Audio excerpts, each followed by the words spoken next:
Bom, pessoal, como é que vocês vão? Tudo bem? Vocês viram essa entrada que a gente fez aí com cientistas, problemas com o Sol, camada de ozônio, tanta coisa interessante. E, na verdade, tudo iniciou de um texto extraordinariamente técnico, que são as reações radicalares. Mas, afinal, o que são reações radicalares? Bem, são reações que envolvem radicais livres, que são possíveis partículas, possíveis espécies químicas que trabalham numa reação. Essas espécies químicas são formadas através de cisões. Cisões são as quebras nas moléculas. Vamos ver cisões homolíticas e cisões heterolíticas. Vamos iniciar pela cisão homolítica ou homólise, que é a que mais nos interessa, porque é exatamente a que gera radicais livres. Repare que eu tenho dois átomos ligados por um par de elétrons, o A e o B, ligados por um par de elétrons. Como é que vai ser a cisão homolítica?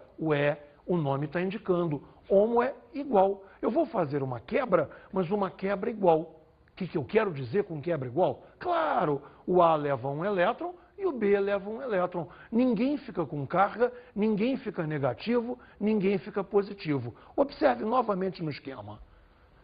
Saiu o A com o seu elétron, saiu o B com o seu elétron. Tanto a A quanto a B nós chamamos de radicais livres. Não há cargas. Repare no primeiro exemplo. Cl, dois pontinhos Cl, nada mais é que a molécula de cloro, enquanto que 2Cl são dois átomos de cloro.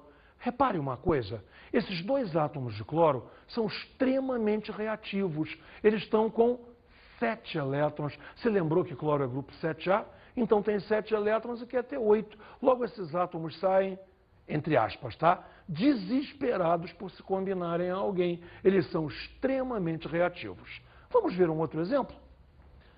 Você tem ali a molécula do metano, escrita de maneira meio engraçada. H3C, dois pontinhos, ou seja, os dois elétrons, H. E eu vou fazer a cisão exatamente entre o C e o H. Ou seja, eu vou separar um grupamento metil, o H3C, CH3, como a gente está mais acostumado a falar, e o átomo de hidrogênio. Os dois serão extremamente reativos. Tanto o metil, radical livre, quanto o hidrogênio, radical livre. Vamos olhar um terceiro exemplo. Aqui temos a molécula do etano. Está muito fácil de perceber que aquele etano ali vai ser separado em dois radicais metil. Eu estou evidenciando os dois elétrons que ligam um carbono ao outro. A homólise, repara, homólise aqui, e eu passo a ter dois radicais metil. Está escrito ali 2H3C. A gente costuma mais falar 2CH3. Agora, correto mesmo é H3C, porque repara, o elétron livre, o elétron desemparelhado, está ligado ao C. Então H3C ficou perfeito. Eu tenho dois grupos metil, ambos extraordinariamente reativos. Vamos ver agora a cisão heterolítica ou heterólise, que é mais característica de átomos que apresentam uma boa diferença de eletronegatividade. Imagine assim, dois átomos A e B, onde o B seja mais eletronegativo do que o A. Consequentemente, o B vai levar o par de elétrons e o A vai ficar sem nada. Eu vou criar uma carga positiva no A e uma carga negativa no B. É completamente diferente de uma cisão homolítica, na qual não há cargas. Vamos ver agora as etapas de uma reação radicalar. Você precisa entender uma coisa de saída. Reações radicalares são diferentes. Não funcionam como as reações onde há cátions e ânions. As reações se passam marcantemente em etapas onde são criados os radicais livres, onde o número de radicais livres se mantém, apesar deles estarem reagindo, e no final o número de radicais livres diminui até acabar. Vamos ver devagarinho cada uma dessas etapas. Me segue no esquema. Olha só. Primeira etapa, iniciação. Nesta etapa, aumenta o número de radicais livres. É tipicamente uma fase de criação de radicais livres. Numa segunda etapa, ou melhor, em várias segundas etapas, teremos a propagação, que mantém o número de radicais livres, mas eles vão reagindo. Você vai ver bem como que isso é. E, finalmente, numa etapa de terminação, uma terceira etapa, o número de radicais livres diminui. Você vai sumindo com eles e a reação vai parando. A reação se encerra com, digamos, de maneira triste, a morte dos radicais livres que se formaram. Isso aí tem que ser visto com exemplos. Vamos lá? Repare, uma molécula de cloro, Cl ligado a Cl, vai se separar em dois átomos de cloro. Cloro com seu elétron, cloro com seu elétron. Bem, continuando. Cloro com seu elétron ataca um RH, formando HCl. Reparou? O cloro atacou, pegou o hidrogênio, formou HCl e o elétron livre agora está com o R. E agora? Este R ataca uma molécula de cloro, gerando um RCl, o R se ligou ao Cl, gerando um RCl e um átomo de cloro. Reparou que agora, da terceira reação, nós podemos voltar para a segunda reação? Repare, aqui nós temos um radical livre cloro, que é exatamente o iniciador da segunda reação. Então eu saio daqui para cá. E essas etapas vão se repetindo. Observe bem, então, a quantas nós estamos na categorização dessas etapas. Não tinha radicais livres, tenho 2. Isso é uma etapa de iniciação. O número de radicais livres aumentou.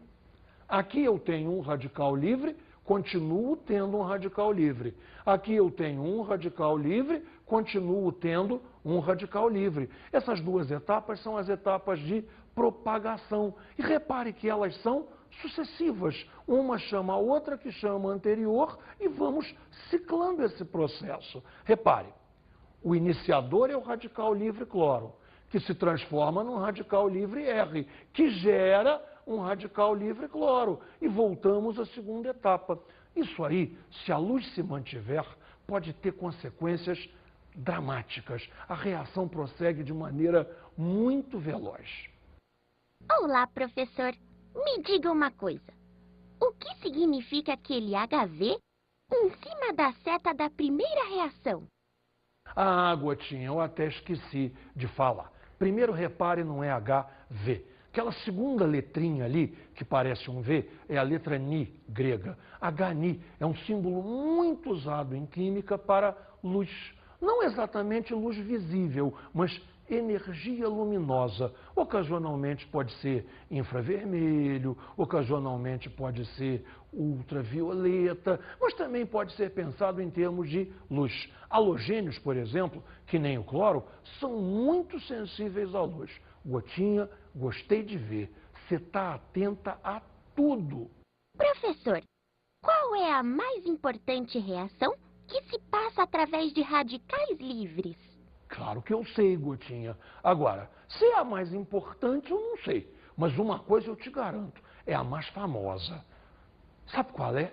É a reação de combustão, a reação de queima, que você observa. Ela pode ser muito veloz e ela se propaga. Ela vai continuando sem que eu precise fornecer calor outra vez. Ela se propaga. Então ela tem uma fase de propagação.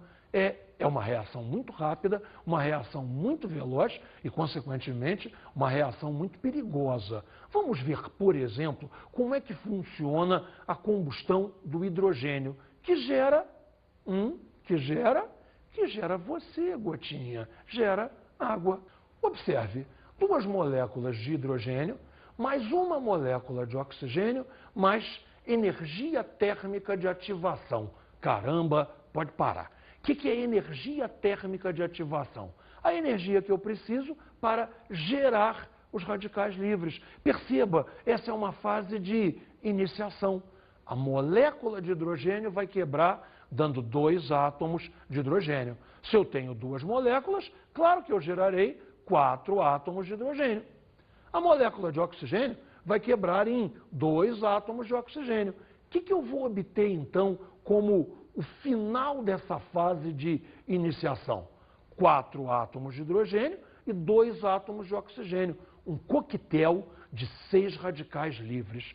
Caramba, você lembra que eu disse que eles são muito reativos? E são mesmo. A reação está pronta para começar. Ou seja, o perigo já está no ar. Essa reação vai prosseguir muito rapidamente, é a marca de uma combustão. Vamos ver as fases de propagação.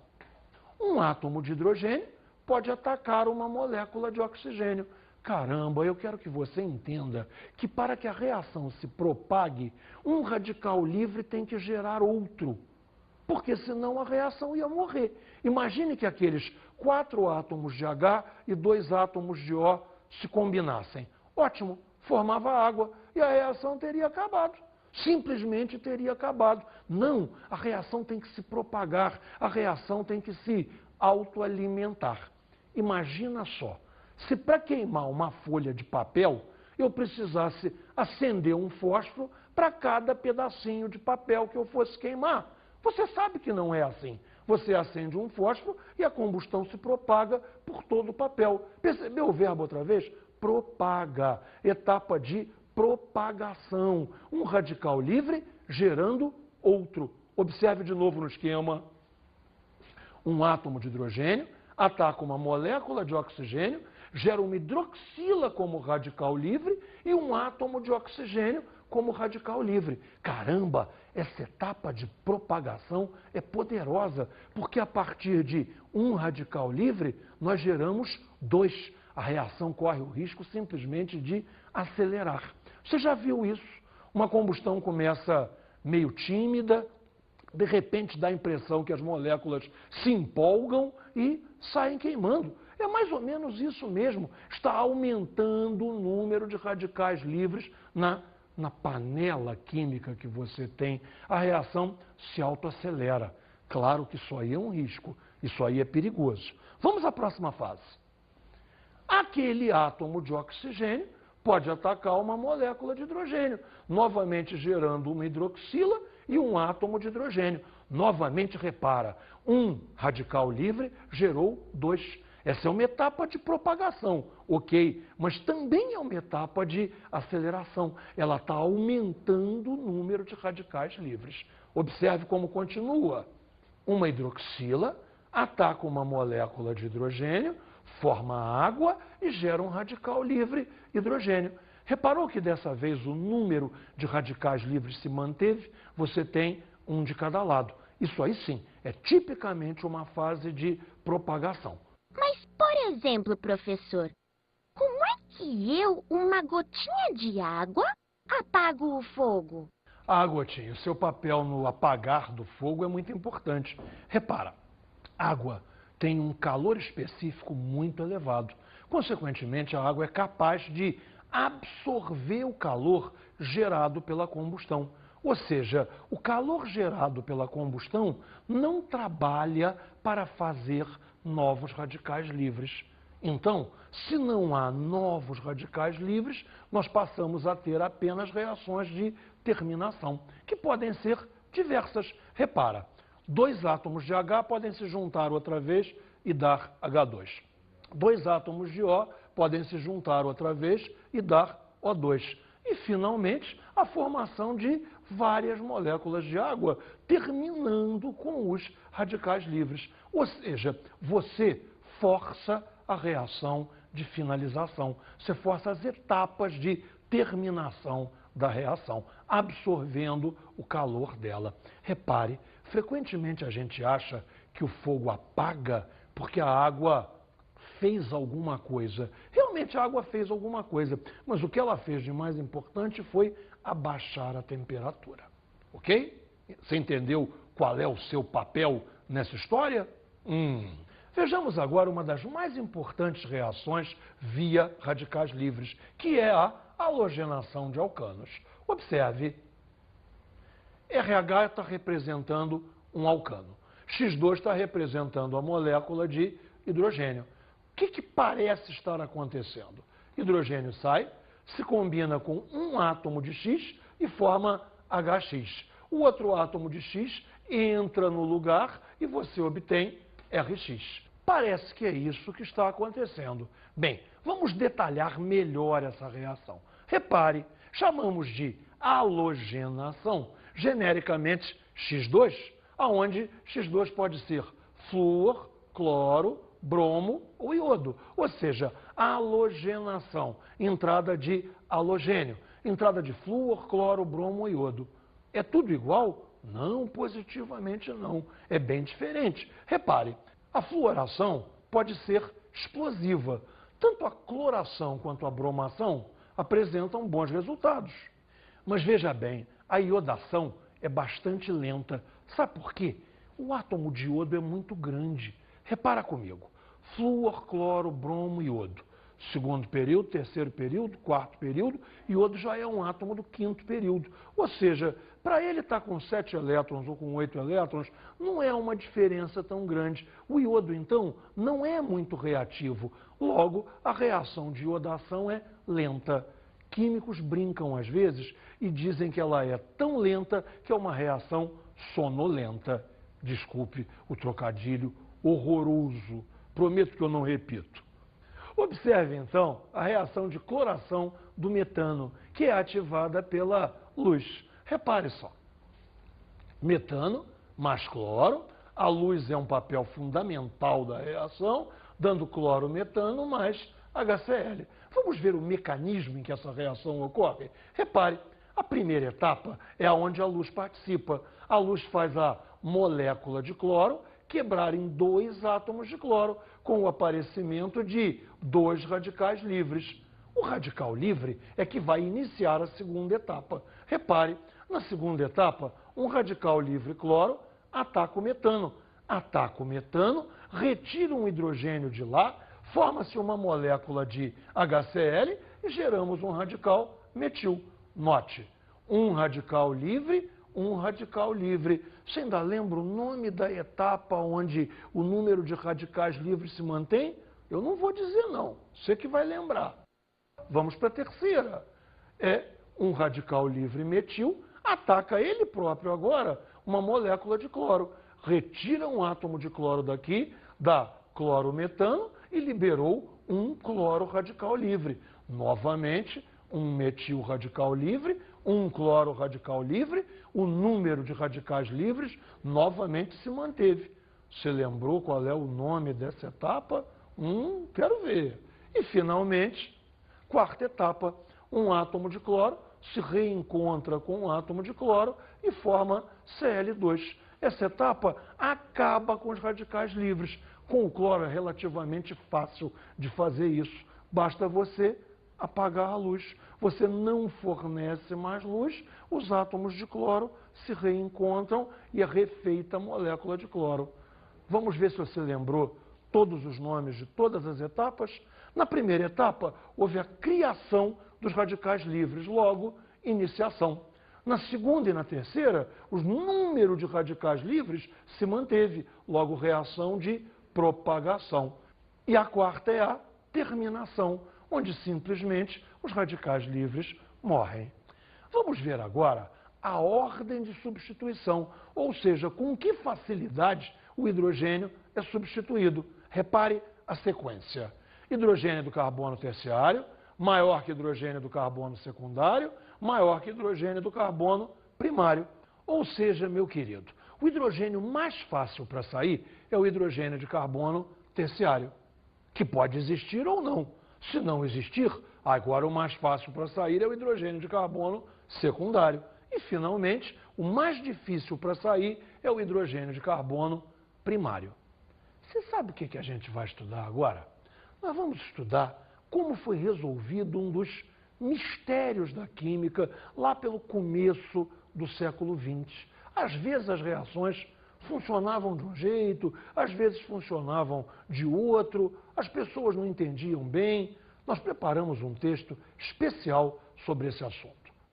Por muito tempo, as reações de formação de haletos de alquila através da adição de HX a alcenos foram pouco compreendidas, uma vez que às vezes obedeciam à regra de Markovnikov e outras vezes não.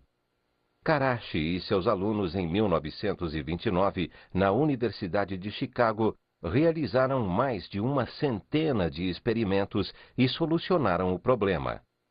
Karachi e seus alunos descobriram que a reação ocorria segundo uma adição anti-Markovnikov, quando a reação ocorria em presença de peróxidos. Bem, para entender como é que foi resolvido esse mistério, a primeira coisa que você precisa é entender o que é um peróxido. Um peróxido é uma estrutura ROOR, ou seja, um peróxido tem o que chamamos de ligação peróxido ou ligação peroxídica, uma ligação entre dois átomos de oxigênio, com radicais aqui desse lado. Bem, o mais simples dos peróxidos é a água oxigenada, que é HOOR. Ali, em geral, usamos peróxidos orgânicos. R, radical orgânico, OR. Bem, vamos ver como as reações se comportam em presença ou em ausência de peróxidos. Me siga no esquema. Em ausência de peróxidos, você observa que eu tenho aqui o propeno sendo atacado por HBr. O que diz a regra de Markovnikov? O hidrogênio vai buscar o carbono mais hidrogenado. Está aqui, o hidrogênio buscando o carbono mais hidrogenado. Repare que nesse carbono havia dois hidrogênios e nesse um só. Logo, o hidrogênio vem buscar aqui e o bromo entra no carbono do meio. Isso é uma adição absolutamente Markovnikov. Seguiu perfeitamente a regra. Quando? Em ausência de peróxidos. E em presença de peróxidos, como é que funciona? Repara, em presença de peróxidos ocorre exatamente o contrário. O hidrogênio veio buscar o carbono menos hidrogenado, enquanto que o bromo veio buscar o carbono mais hidrogenado. Se inverteu tudo. Chamamos a esse efeito de efeito anti-Markovnikov, ou, para os íntimos, anti-Mark. A coisa funcionou ao contrário. Como pode ter funcionado ao contrário? Só tem uma explicação, um mecanismo diferente. A adição normal, a adição Markovnikov, é uma adição eletrofílica, é uma adição onde há cargas. E a carga positiva do H vem buscar o par de elétrons da ligação. No nosso caso agora, a reação anti-Mark é uma reação radicalar, que só funciona com o HBr. Vamos ver o seu mecanismo? Vejamos a fase de iniciação. Repare, o peróxido orgânico, que é quem faz tudo começar, através de luz ou calor, sofre uma cisão homolítica aqui, entre os dois oxigênios, dando origem a dois radicais RO. Repare que o elétron livre está no átomo de oxigênio. Esses radicais livres são extremamente reativos. São eles que vão dar início à reação, que seguirá um processo completamente diferente da adição Markovnikov. Bem, fizemos a fase de iniciação, geramos um radical livre. Vamos às fases de propagação. O radical livre peróxido ataca o HBr e a reação vai se propagar. Como? Esse hidrogênio é capturado. Formamos um ROH. Eu tenho a certeza que você reconheceu esse ROH, um álcool. E obtemos um átomo de bromo como o próximo radical livre. Contabilize comigo no esquema. Tínhamos um radical livre, continuamos tendo um radical livre. O número de radicais livres não mudou. Isso é uma fase de propagação. Qual é a característica da fase de propagação? Não é única, é seguida por outra, aonde a gente vai trocar o radical livre de trabalho. Me acompanha ainda uma vez no esquema.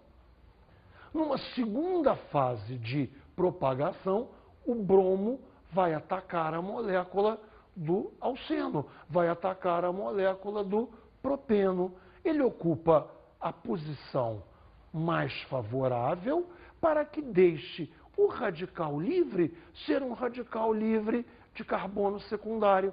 Vale a mesma coisa que valia antes. Radicais livres, os mais estáveis, são os de carbono terciário. Se não houver carbono terciário, de carbono secundário. como é o nosso caso. E se nada disso acontecer, aí sim forma-se um radical livre, onde o elétron livre estará num carbono primário. Mas no nosso caso, é mais estável no carbono secundário, e isso é viável. Então observe o que aconteceu. O radical livre está pronto aqui para continuar a trabalhar através do carbono secundário. Veja como a reação prossegue. Esse radical livre de carbono secundário ataca uma molécula de HBr, mais uma fase de propagação. Veja, quem vai entrar ali? O hidrogênio. O hidrogênio aparece aqui e geramos um radical livre, bromo, e a reação está pronta para prosseguir. Você reparou que a entrada foi ao contrário de Markovnikov. O bromo é que entrou no carbono primário e o hidrogênio é que entrou no carbono secundário. Vamos lembrar o nome disso? O nome é modo de falar, tem vários nomes. A gente chama de efeito Karash, em homenagem ao pesquisador que descobriu. Efeito peróxido, lembrando de quem é o reagente que faz tudo iniciar, ou ainda efeito anti-Mark, lembrando que funciona ao contrário da tão célebre regra de Markovnikov. Digamos que essa é uma exceção fundamental, e essa exceção só ocorre com HBr, não esqueça disso, em presença de peróxidos, e seu mecanismo é via radicais livres. É uma reação radicalar. Professor, eu ouvi falar que a camada de ozônio é formada através de reações envolvendo radicais livres e que está sendo agredida também por reações via radicais livres. Eu soube que você presta muita atenção nas aulas de geografia, onde se fala sobre meio ambiente. Eu preparei, então, um texto especial para isso, que vai explicar tudo. A camada de ozônio encontra-se na estratosfera, a uma altura entre 15 a 30 quilômetros acima da superfície da Terra. O ozônio, O3, uma variedade alotrópica do oxigênio, é um gás de cor azulada e odor característico, bem menos comum que a variedade normal, O2. Moléculas diatômicas de um gás incolor e inodoro que nós respiramos. A vida na Terra só se tornou possível devido à camada de ozônio, que absorve parte da radiação solar, sobretudo a radiação ultravioleta, altamente prejudicial à saúde, podendo causar câncer de pele, catarata, diminuição das defesas imunológicas, afetar plantações e a vida vegetal e animal de um modo geral. A camada de ozônio filtra essa radiação, evitando que ela atinja com toda a sua intensidade a superfície de nosso planeta. Eu acho que o mais importante de você fixar aí é o seguinte: se não fosse a camada de ozônio, simplesmente a nossa vida na Terra não existiria. Dependendo, mas numa média aceitável, a camada de ozônio absorve 95% da radiação ultravioleta. E é ela que nos queima a pele, é ela que nos bronzeia. Imagine um verão que não existisse a camada de ozônio. O Sol manda 100% de RUV. 95% ficam na camada de ozônio, 5% passam. Se não existisse a camada de ozônio, não passariam 5, passariam 100. Você consegue imaginar um Sol queimando 20 vezes mais? Seria um verão inesquecível. Sabe por quê? Porque seria o último verão. Todas as folhas queimariam, a flora estaria extinta e nós, a fauna, seguiríamos atrás num caminho sem volta, o caminho do fim da vida na Terra. Então, devemos tudo à camada de ozônio. Vamos ver como é que ela funciona? Primeiramente, há a formação do ozônio a partir do oxigênio, que tem um mecanismo radicalar. Me siga. O2, agredido pelo RUV, quebra em 2 átomos de O. Claro que RUV, você percebeu que é raio ultravioleta. Um desses átomos de O se liga à molécula de O2 e obtemos o O3. Obtemos o ozônio. Ou seja, nesse esqueminha, você viu que o O2 se transforma em O3.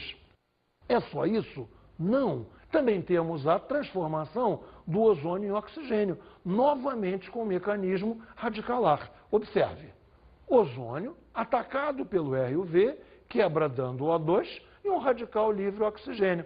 Esse radical livre oxigênio ataca uma molécula de ozônio e, reparou 4 átomos aqui, O com O3, se associam dando 2 moléculas de O2.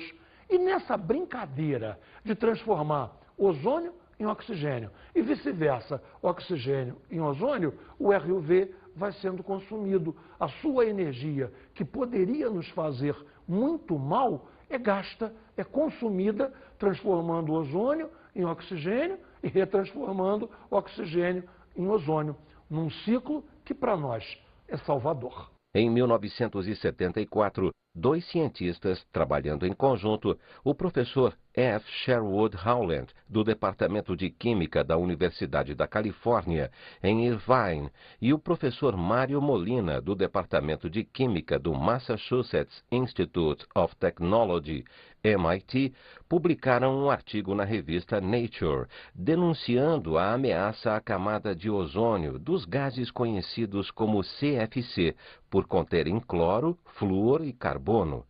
Molina e Howland, em uma outra publicação, demonstraram que esses compostos, apesar de quimicamente inertes, eram gradualmente transportados até a camada de ozônio, onde, por efeito da intensa radiação ultravioleta, poderiam se decompor em seus átomos constituintes, liberando cloro atômico, que, por sua vez, literalmente devora a camada de ozônio. Vamos ver como é que é esse mecanismo devorador do cloro, a camada de ozônio. Cita-se que um único átomo de cloro é capaz de destruir 10.000 moléculas de ozônio naquela fase de propagação. Observe como é que funciona.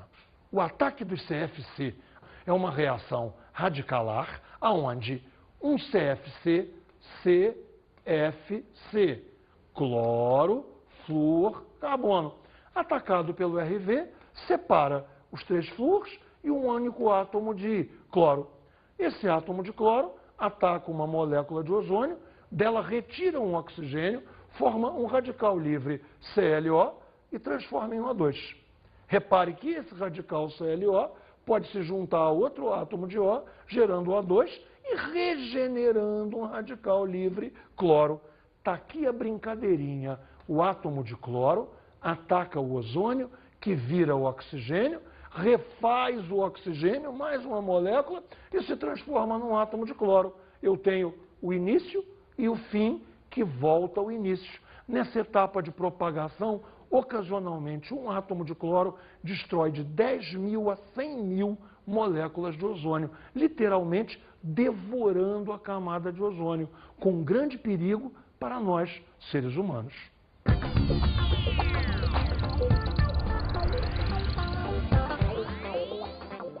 Sabe o que é que eu preciso que você faça?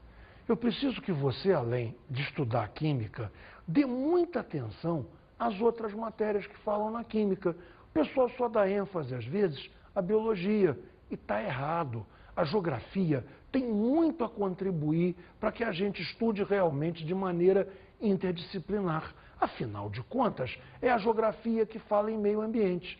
Toda vez que tiver um lance desse de meio ambiente, vá chatear o seu professor de química. Ele tem muito a ajudar você. Reparou esse lance do ozônio, CFC, vida na Terra? Biologia, geografia e química andando em integração.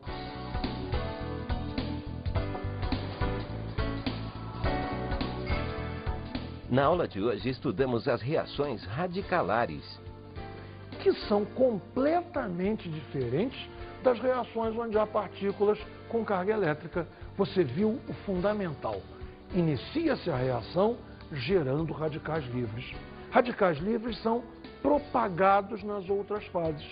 E, finalmente, a reação termina com a morte dos radicais livres. É completamente diferente e é muito interessante. Bons estudos!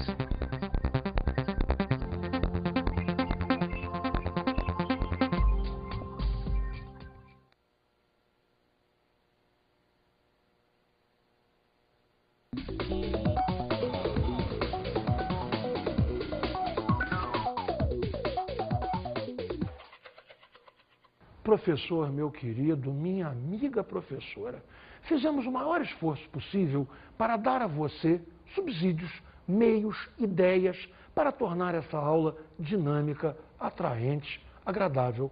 Afinal de contas, reações através de radicais livres, que tema mais chato, que coisa mais árida.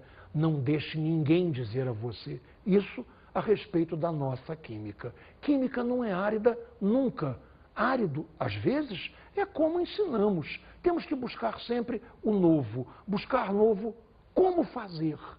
Como fazer uma coisa realmente nova. E o realmente novo é o que está à nossa volta. É você ir buscar o meio ambiente, buscar a combustão, buscar o ozônio, temas dos quais todo mundo ouviu falar. Mas será que todo mundo sabe como que ocorre de verdade?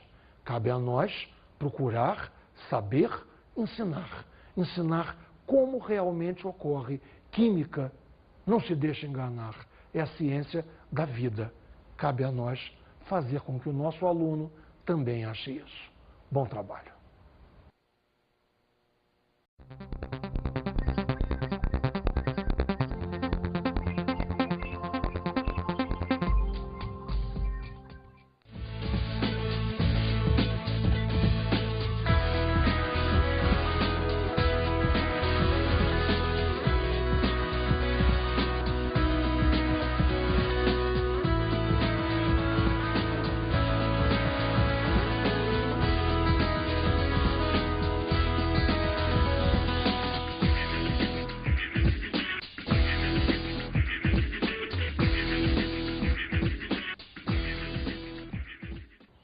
Bom, pessoal, como é que vocês vão? Tudo bem?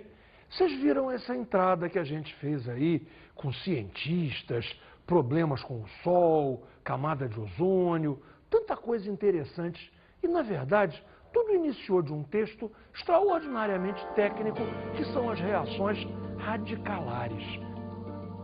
Mas, afinal, o que são reações radicalares? Bem, são reações que envolvem radicais livres, que são possíveis partículas, possíveis, nada mais é que a molécula de cloro, enquanto que 2Cl são 2 átomos de cloro.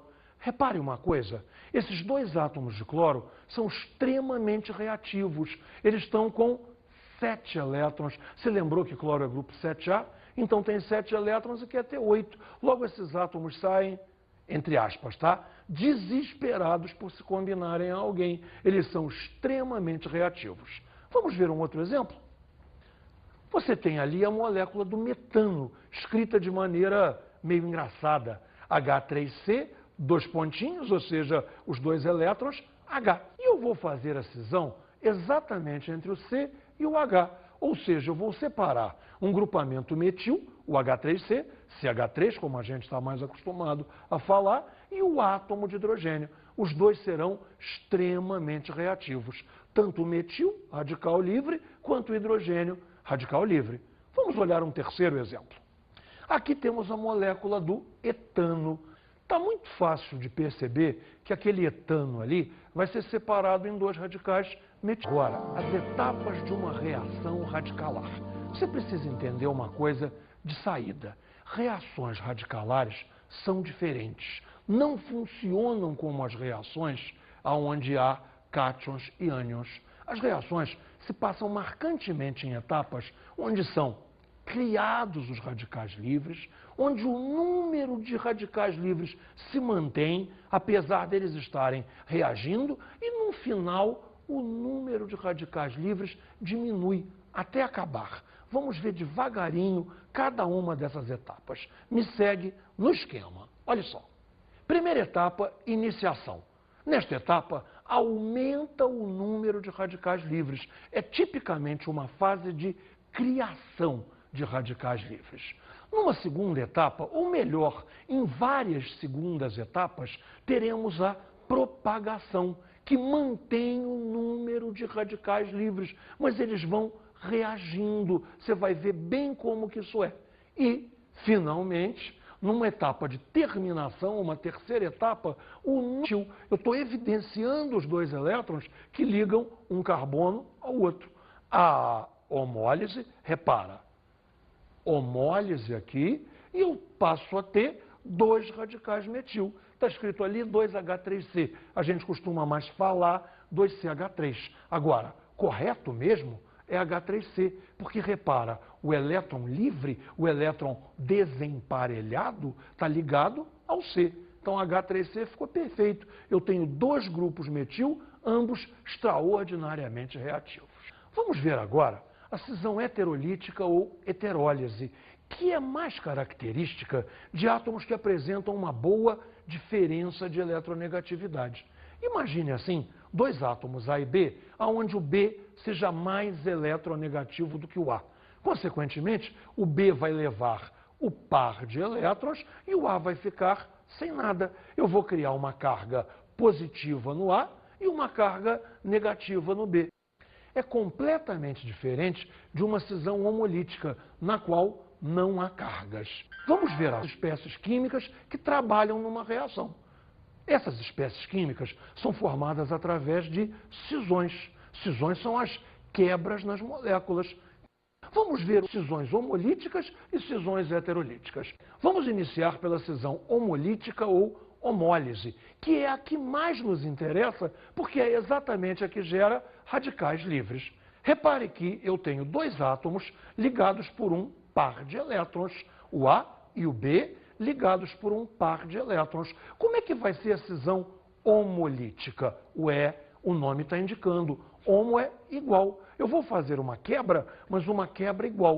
O que eu quero dizer com quebra igual? Claro, o A leva um elétron e o B leva um elétron. Ninguém fica com carga, ninguém fica negativo, ninguém fica positivo. Observe novamente no esquema. Saiu o A com o seu elétron, saiu o B com o seu elétron. Tanto a A quanto a B nós chamamos de radicais livres. Não há cargas. Repare no primeiro exemplo. Cl, 2 pontinhos Cl,